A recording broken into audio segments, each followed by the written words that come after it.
Apokalipsis, Kabanata 8. At nang buksan niya ang ikapitong tatak, ay nagkaroon ng katahimikan sa langit na may kalahating oras. At nakita ko ang 7 anghel na nangakatayo sa harapan ng Diyos. At sila'y binigyan ng 7 pakakak. At dumating ang ibang anghel at tumayo sa harap ng dambana na may hawak na isang gintong pangsuob ng kamangyan. At binigyan siya ng maraming kamangyan upang idagdag ito sa mga panalangin ng lahat ng mga banal sa ibabaw ng dambanang ginto na nasa harapan ng luklukan. At ang usok ng kamangyan, kalakip na mga panalangin ng mga banal, ay napailang lang mula sa kamay ng anghel sa harapan ng Diyos.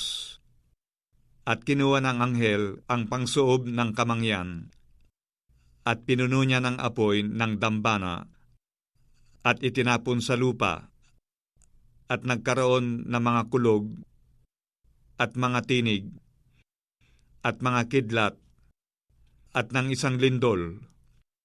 At ang 7 anghel na may 7 pakakak ay nagsihanda upang magsihihip.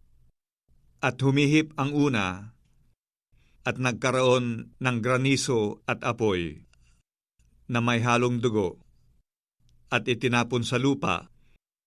At ang 3 bahagi ng lupa ay nasunog, at ang 3 bahagi na mga punong kahoy ay nasunog, at ang lahat ng sariwang damo ay nasunog.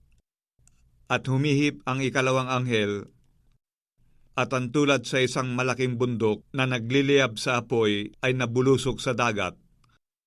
At ang 3 bahagi ng dagat ay naging dugo. At namatay ang 3 bahagi ng mga nilalang na nasa dagat, na mga may buhay. At ang 3 bahagi sa mga daong ay nawalat.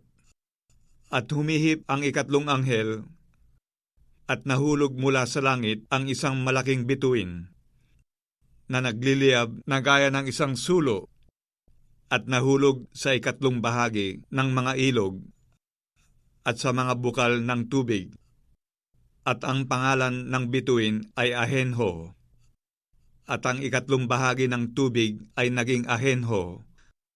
At maraming tao ay nangamatay dahil sa tubig, sapagkat mapait ang tubig.